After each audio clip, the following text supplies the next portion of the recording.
மோரியாவில் ஆபிரகாமை அவர் காணாதவர் போல் இருந்தார்.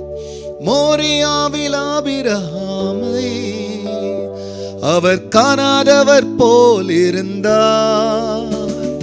ஈசாக்குக்கு மறுவாழ்வு அளித்து பலுகி பெருக செய்தார்.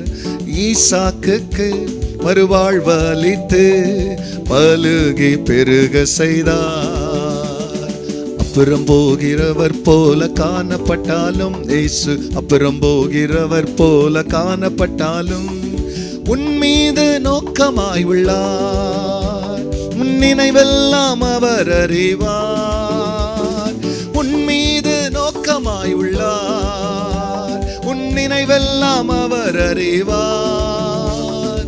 காக்கின்றவர், உருவாக்கின்றவர், தோளின் மேல் சுமக்கின்றவர். காக்கின்றவர், உருவாக்கின்றவர், தோளின் மேல் சுமக்கின்றவர். தோளின் மேல் சுமக்கின்றவர்.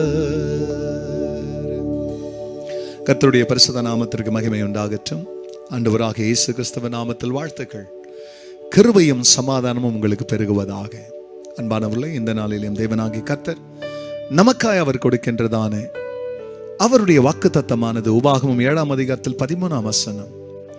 உன்மேல் அன்பு வைத்து உன்னை ஆசீர்வதித்து உனக்கு கொடுப்பேன் என்று உன் பிதாக்களுக்கு ஆணையிட்டு கொடுத்த தேசத்தில் உன்னை பெருக பண்ணி உன் கர்ப்ப கனியும் உன் நிலத்தின் கனிகளாகிய உன் தானியத்தையும் உன் திராட்சரசத்தையும் உன் எண்ணெயையும் உன் மாடுகளின் பலனையும் உன் ஆட்டு மந்தையையும் ஆசீர்வதிப்பார்.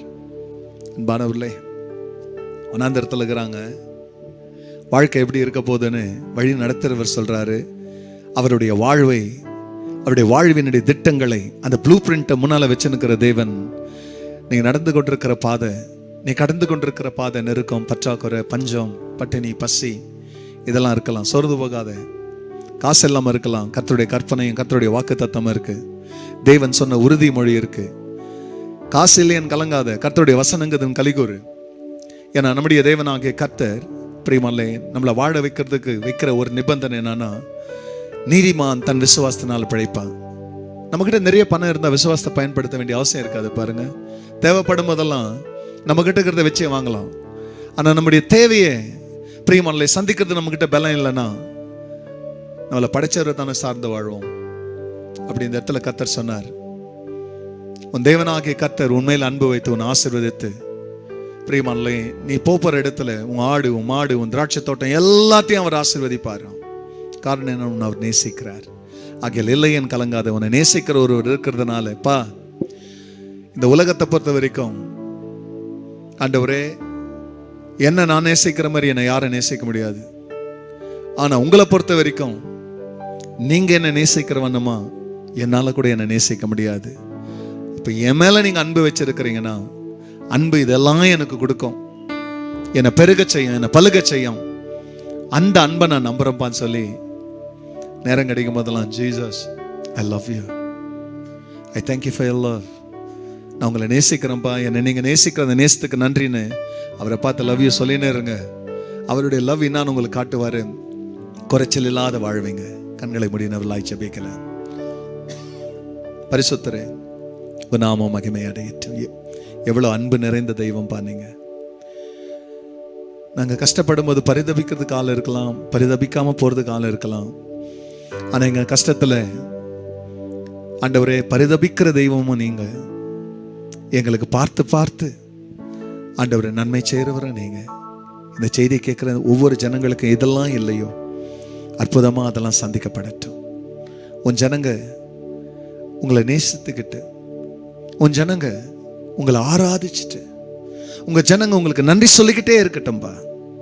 கர்த்தர் அப்படி செய்கிறதற்காய் நன்றி. தொடர்ந்து உன் கரம் ஜனத்தோடு இருக்கட்டும். எல்லா மகிமையும் கர்த்தர் நீரிடும். நன்மை பரேசுவ நாமத்தில் பிதாவே, ஆமென், ஆமென். ஈசாக்குக்கு மறுவாழ்வளித்து பலுகி பெருக செய்தார். கர்த்தர் உங்களை ஆசீர்வதிப்பாராக. இந்த நாள் அநேக நன்மை கொண்டு வரட்டும். மறக்காதபடி மற்றவங்களோட ஷேர் பண்ணி அவர்களை சப்ஸ்கிரைப் பண்ண சொல்லி அவங்க கமெண்ட்ஸை தெரிவிக்க சொல்லுங்க.